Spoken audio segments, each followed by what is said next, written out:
Hi, everyone. We are live again here at The Silent Voice. I'm here with my favorite coworker, Raminta. And today, for our Narcissistic Relationships Live, we're talking about how narcissists seek for weaknesses of their victims and hide their own secrets from us, from their victims. So, hi, Raminta. How are you? Hello, Alia. I'm really happy to see you here. And, I think that this topic will be very interesting. So let's just start. Yes, let's just dive right in. Ask you questions because we share the same knowledge, a little bit of difference in the experience because everybody's life is different, of course, but at the point or the bottom line or the key points are exactly the same.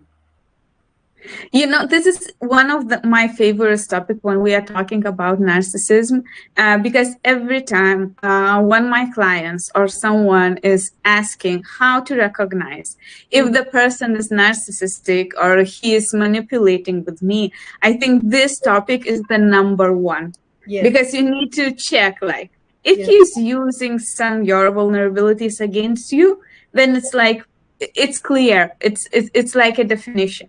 So I think that you can start by your experiences. Then I will add something from my own because I have a lot of examples from my clients and from my experiences. How to how to see is that person narcissistic or not, and how to behave during that periods. yes. So this point that they, the narcissist actually observing you very deeply, and they're noticing how what your strengths or what your insecurities or your what do you mean vulnerabilities are.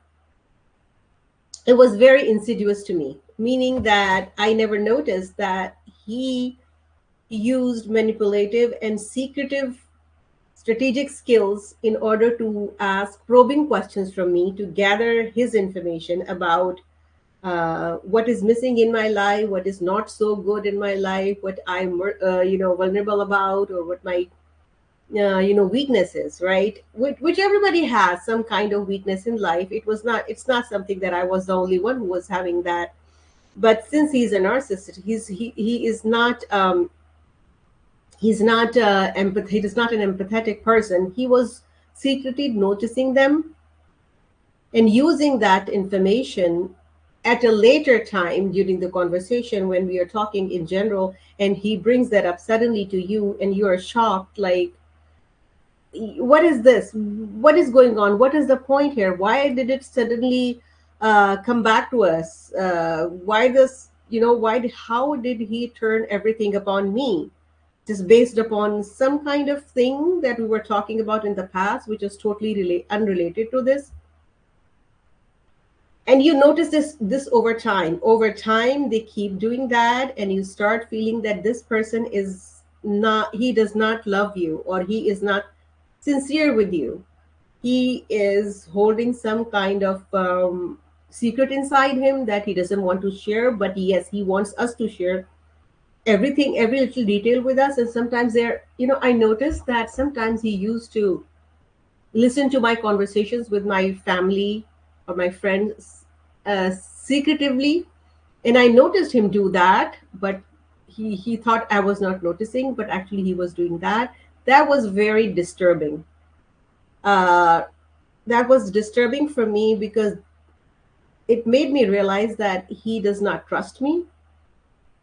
He thinks that I am hiding something from him, but actually it was him who was hiding his information from me unnecessarily, because he thought that I'm the same way. uh, so this is my experience is with narcissist. What is your experience? My experience is very similar, as you just mentioned, because I was in a couple relationship with a different type of narcissist, and what I'm noticing that during those weak moments when you're experiencing something in your life, you are losing your job, you are maybe have a fight with your friends, or you're making some kind of bad decisions in your life, it can be connected with the relationship, with other things. They are there for like listening to you. There are different types. Ones are blaming you for your choices. Others like it looks like you are sharing and they are there for you. But what is happening next? Every time one person, like narcissistic personality, needs something from you, or when you show them their weaknesses or their mistakes during the relationship, their lives, or something like that, they will bring up the most vulnerable things out of your life by showing them, look, like my experience was always with my choices, where where they felt that I know that I made a mistake. This was a bad choice. This not the behavior, not align with my values, and like if I could, I would change that situation in my life. But they always bring up that situation, show you this is where you are mistaking, so it means that you are mistaking everywhere. And Mm. and in my situation, it was always like, look, I love you, even you are this kind of bad like person, and how now you're happy would be should be to be with me, because who will be with you, Exactly. like who made that or this decision after like 5 or 10 or 1 years ago.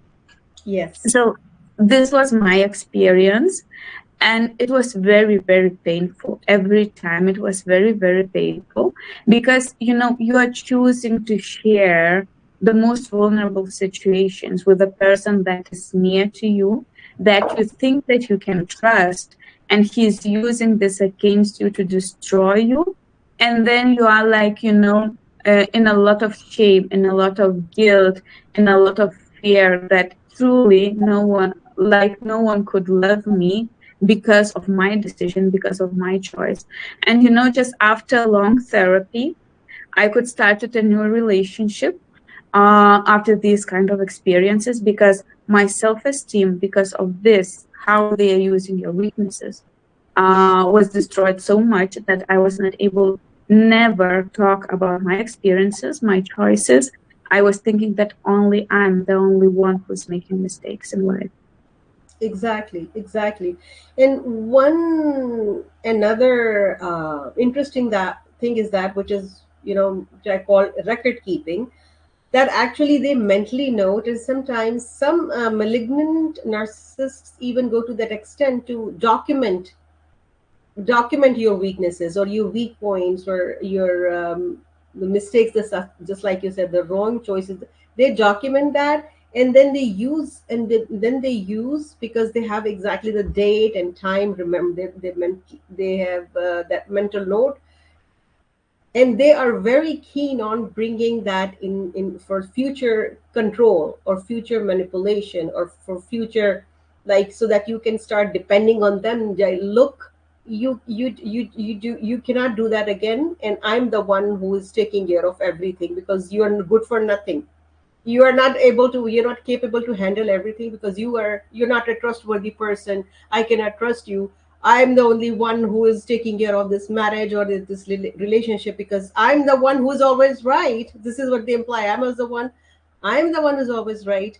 You are the imperfect one, or you is the one who has made bad choices, so we cannot trust. There is no trust in the relationship, and they blame us for that, though they are themselves full of weaknesses, and they hide it from us so that we don't come back to them and start talking about that to them. And it's about power and control. This is why they do it. They want to keep control on you, on your life, and even on your mind. Um, that's that's how they feed themselves. That's how they this is what makes them sadistically happy and fulfilled. That's very pathological way of staying happy and staying fulfilled. Yes. And Oh, I really liked what you mentioned. That then, while they're collecting all that information, they are telling you, "I'm the only one who loves." Like what I heard also, I'm the only one who loves in this relationship. Yes. Because if you would love me, you would never do this, or that in your lifetime. No matter that my choices was not connected with the relationship at all. It was Yeah. like 5 months ago before I met you. But I'm the only one who cares about relationship. I'm the only one who's working on the relationship because look who you are, look what you made, and it's very, very, very strongly used. Especially at the point when you want to end the relationship. For Yes. me, the hardship was when I wanted to end relationship with a narcissistic personality. All the time, when you want to end, you will see that so strong. Like they will use all the information that they know about you to show you that you have to come back to this relationship because you are losing the best thing in your lifetime, and you will feel bad, you will feel guilty, and all other things. But during the divorces with a narcissist, is you experience this very, very strongly. Exactly. And that makes me laugh actually at this moment, but it is so unfortunate. When I was in the divorce process with my ex husband, who was a narcissist, he was like, okay, he comes to me. I was doing some work on computer, and he comes to me and he's like, after so many things that have happened between us, I still love you and care about you, but you are being selfish, you are leaving us, the kids are going to suffer. See, you also make mistakes, you also don't vacuum the house, or you don't organize the house either. So it is making me laugh that we are going through a divorce. I have made this decision, this is a difficult time in our lives, and you are saying that I did not organize the house or vacuum, or I'm being selfish. I mean, do you even understand that you're losing your wife, and you should be very, you should be at a loss, and you should be apologizing me to take me back. But mine never apologized. He never apologized. He was so superior, like godlike, like next to God in the relationship, that he never accepted his mistake, and always ready to blame me for anything because I was not financially supportive in the relationship. But even if I was, just because of the way he thinks or used to think or still does, he would have found any mistake in me, any fault in me to blame me, and exploited my weakness. Please.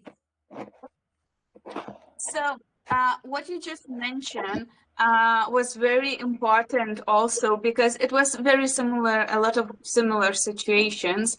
How, like, that simple stories or simple things was used against you. But I also want to tell that what I experienced it with also. I'm happy that I had multiple relationship with the narcissist because I can see the tendencies.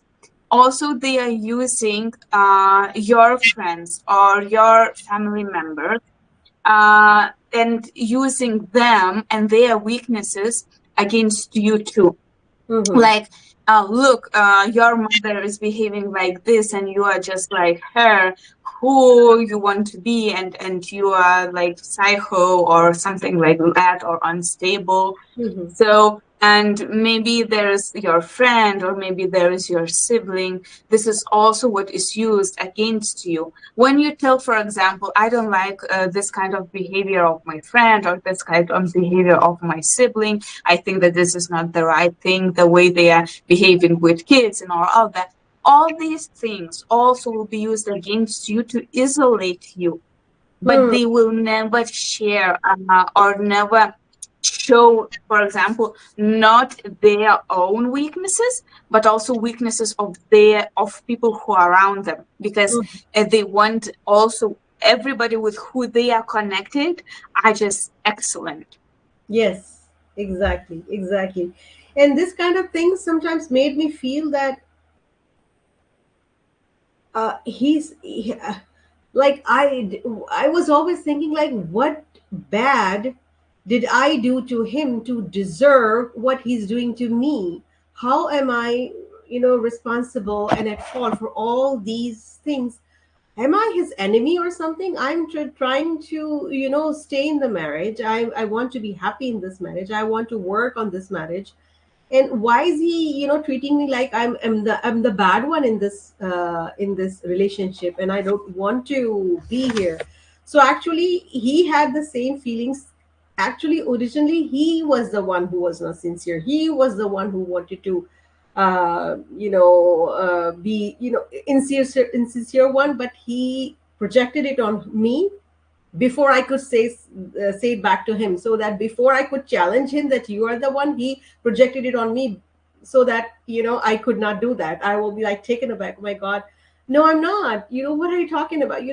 This is how they cleverly play their manipulative games and dominate over the situation. That before she speaks about her truth, I will say this. I will say this to her so that she stops right there, and I will blame her before she blames me. So they're very cunning. They're very clever, very cunning, and exploiting others' weaknesses. Actually, this is how it validates their, poor self-esteem or some self-worth, which is not healthy at all. It is not a healthy self-esteem. It is very messed up. It is sick, and this is how they do it. You tell me, Raminta, what do you have to say? What are your thoughts? Yes, I will share with you the thing that I never shared. I was hacked or scammed by the person who was working at the human trafficking. So I was involved in a relationship with that person, and he was very narcissistic. And when I showed him, like, look, you're lying, you you are lying, and I'm going to report you to the police. And I showed him directly his lies, like, at this time you told me that you are there, but you wasn't there. Like, by collecting information and showing in front of that person, he was like, you know, but who would love you and with who you would be if because you, like, 8 months ago, was making this kind of decision in life. And like, come on, you Yes. are a criminal who is trafficking women, and you're showing me, like, you are talking with different women for bring them for using them for sex and selling them, and you're telling me that I'm doing Yes. something wrong 8 months ago. Yeah. Like, what's the problem? Like, Yeah. this is and it's so crazy when you are stable, when you understand, when they stop that, ups and downs, playing with your hormones, and you stabilize yourself, and you're starting to see, because it's really really hard to do that. Mm-hmm. So it's starting to be very funny. It's not funny at all, because that Yeah. person still working on that, because there is some problem with the Interpol and all other stuff. But in general, when you see that kind of behavior, you're just looking, and like, then from you was question, he's smart or he's so stupid that Yeah. he's not understanding what he's doing. Exactly, exactly. And you know why he did this? He reminded you of 8 months ago that, look, I did. At that moment, he still wanted to have his power on you. That I've got the power. I still, I'm superior to you. I'm the better one over here. So forget the trafficking. Remember that when I was so great, you forgot about that, and you're just, pointing this out to me. So again, it was to dominate you and get his power back by reminding you of something that happened 8 months ago. So again, I don't know what they think, that are we stupid, or what are we? Are we not able to understand, or you know, interpret what he's doing. But that's how they play their games. Actually, they're Yes. very stupid. And I think that for them is natural. We understand because when you look uh, at the brains, the way they are working, when you bring some kind of memory, you also bring an emotion. Mm-hmm. And when they collect the information, where you fell down, when you felt sad, when you felt depressed, when you felt of self-destroying behavior, like with your mindset and all of that, they are bringing that memory, and then you are going down. Mm-hmm. And I truly understand that they don't know. Maybe some of the narcissists, especially who are working in a criminal world, especially that personality, he was choosing the women who are going through the depression, who are using some kind of medicine from psychotherapy and so on and so on. So he knows who to choose, and he was quite clever by collecting information how to manipulate people. Absolutely. So, but I think that when you're just having a relationship with a narcissist, they are acting, it's for them it's so natural that they Yes. don't even understand why, but it's working. It's Yes. like genetically they don't have a possibility for empathy, but by the be learning by their actions, they are showing up like, oh, it's working, so I will repeat that with all the people to gain what I need, to take some kind of advantage. Advantage. Yes, exactly. And you said that they choose their victims very cleverly. This is absolutely 100% true. And I 100% resonate with it because that has happened to me. Why was it happening to me? Because he knew that I had not much self awareness at that time. Why did I not have? First of all, I was very young. I was like 24 when we got married, and yeah, 24 when I got married. Now at this age, I don't know how many women really know who they are. We're still on a journey to find ourselves, and this is very normal, right? At 24, a girl who is 24, who has spent in life and is just studying and studying in school and then college, and just be in a sheltered environment protected by her parents, and now she's married, she's out of the country, there's nobody in her family over there, and he's the one with her. He has all the power to take control of her, and you know tell her whatever he can, because this girl doesn't know much. She doesn't even know who she is, what does she want. It's not very clear to her, right? And you are taking advantage of her naiveness to use your own motives to control her, manipulate her, to gain your own supply. I mean, how sick is that? But they still do it. They lack empathy. And the sad part is that the victim is affected, because in a normal marital thriving environment, both sides grow, both spouses grow with each other, right? They are married, they're normal, none of them is a narcissist, they grow together. But when you are married to a narcissist, and here you are and here they are, your growth is suppressed, and on top of that, you're not aware of your capabilities, right? You're not, already don't know, and he's suppressing you. He's not letting you know about your capabilities, he's suppressing your growth. So this causes their depression of their victims, anxiety. Some of the victims suffer from PTSD, even post-traumatic stress disorder, because they're not able to grow. They don't know how to handle themselves, who they are actually. That's how they lose their identity, or never develop their own identity or their personal confidence, because this person is creating an environment inside the whole house or in the whole relationship that is not fostering or thriving for the victim. So it affects the victim in a very suppressive way. That's how their self-esteem goes down, their confidence goes down, they lose themselves in their relationship.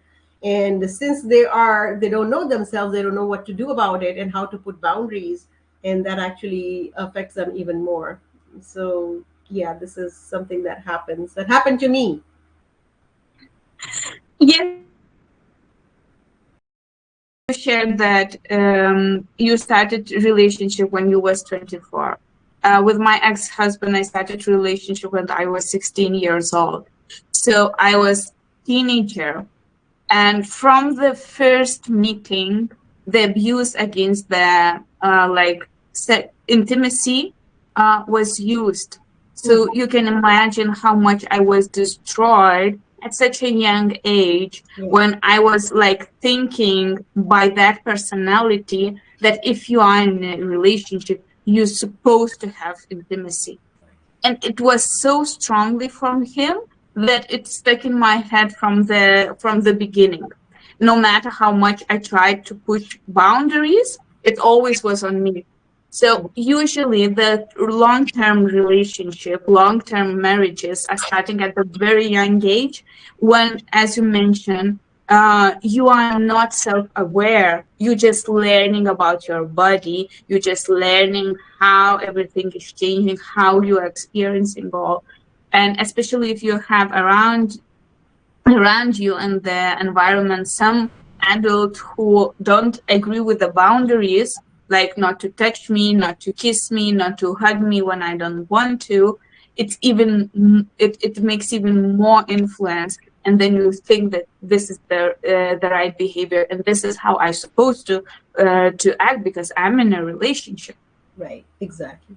Exactly. That's very unfortunate. That's painful for the victim, and it's that's why we are doing these live, because we want to teach our audience how to keep boundaries, how to learn early on the signs and red flags, so that they start educating themselves about how to deal with them and how to heal with the past traumas if they have had any. Um, this is really, really important. And I think one of the main things when you are sharing something with a person and you see that that person is using it against you in a conflict, in some kind on an not very comfortable conversation, that oh look, you did that or you did that, and like using those very very hurting points, be aware that this is not a relationship where you want to stay, Exactly. because if it will repeat It will repeat. over and over and over again. So, like, if you see this as a huge red flag, to get out of the relationship as soon as possible. Exactly. Because a person who really loves you will never hurt you. Even he does, he will really sincerely apologize and will never repeat that behavior again, because now he knows better.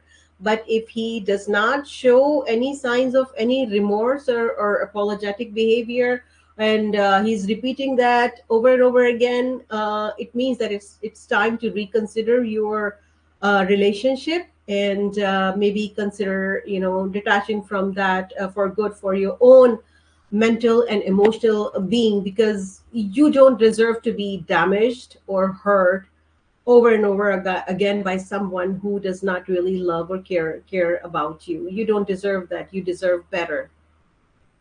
Yes, because the only thing when you understand that the person is the right for you, when despite all your choices, he's supporting you, Supports not you. trying to use it against you, is absolutely different experience. If you Absolutely. point out when you are, maybe overreact to something against you, is absolutely not acceptable in a relationship. As you mentioned, yes, it can happen, but he's supposed to apologize, to understand his behavior and to understand your position. But if he's doing this just to win a fight, Yeah, like like it's not a relationship. it's not a relationship. Yes. And I have learned over time that many victims still choose to stay, because sometimes they are so used to that abuse and get into that vicious cycle of trauma bonding, and they get fearful that what will happen if they leave, if they're become so codependent on that narcissist that they're afraid of leaving, and they're like get more and more comfortable to that abuse and to that abusive environment, because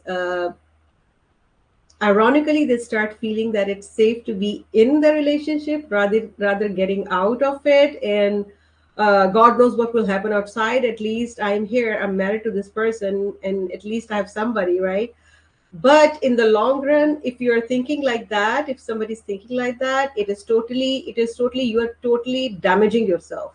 You're damaging yourself, your own identity, and you are prone to severe depression. You're prone to very bad and dysfunctional anxiety, and you're prone to post-traumatic stress disorders and so many bodily diseases that you want to leave early and make yourself happy, because everybody deserves to be happy, and we all want to be happy. So empower yourself, take better care of yourself, seek support system, learn what narcissism is actually about, and learn how to develop an exit plan for yourself, so that you start feeling more safe out in this world, and create your own pathway. It is extremely important, otherwise you're gonna die inside you, or you're never going to be you might have a breakdown, or you might, like, who knows what will happen. You might end up in a mental institution, or having so many diseases that there is no cure for. I So agree. Staying in that toxic relationship always brings you to the hospital. yes. It will be your mental health, or if it will be your physical body. Yeah. Because to stay long term in the high level of stress will cause you damage. And if when I see the victims, my clients who are out of the long term of in a relationship with the narcissistic personality, they all have some kind of problems, like health problems. It can be your intents, it can be your kidneys, it can be your spine pain, it can be like huge Right. headaches. Your immune Like, system gets low. yes, so you will go through that. And I know that there are people who are staying in a relationship because of the financial situation, because they are thinking that they are staying for children. But when you analyze how you damage your health and everything, what all the people who are around you, if you look clearly, like, I don't know who can choose to stay. You Hmm. can stay, but you have to understand that it's like business. It's not a relationship. And you feel the stress next to that person, because that, especially in this topic, one person is using your vulnerabilities against you, you will start to self-destruction, Hmm. and self-destruction always leads to the depression and suicidal mindset.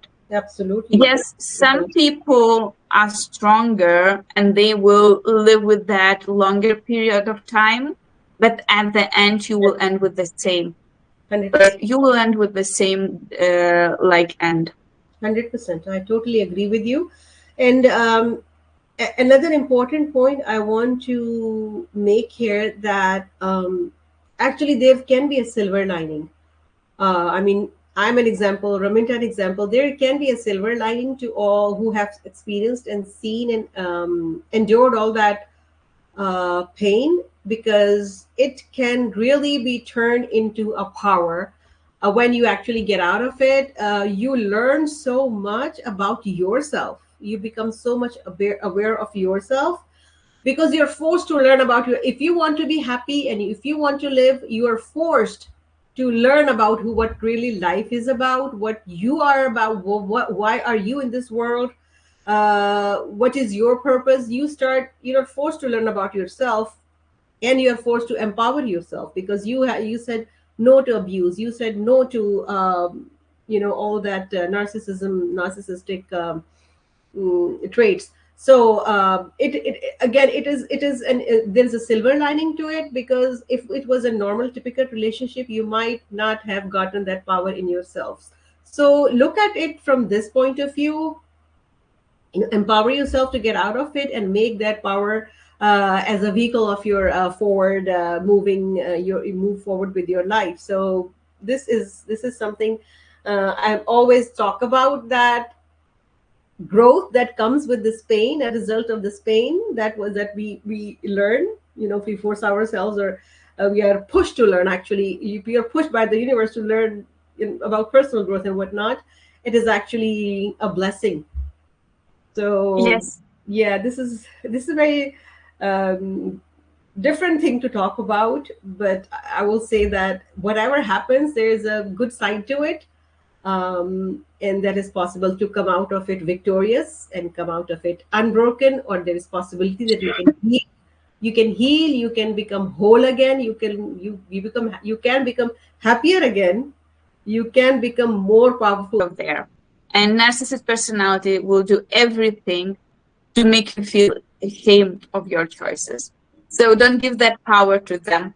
And if you see that you need help, you can reach out to me or Alia or any other therapist or coach who are working with a toxic relationship with the victims of narcissistic personalities. So be free to reach out, be free to ask questions, because I think that to figure out what is happening with you is the first step to get out of this trap and start to live a happy life. Thank you, everyone. Reach out to me if you have any question. Reach out to Raminta if you have any questions. We are here to help you out, answer any questions, address any concerns. So, bye for today. Thank you for watching. Thank you. Thank you.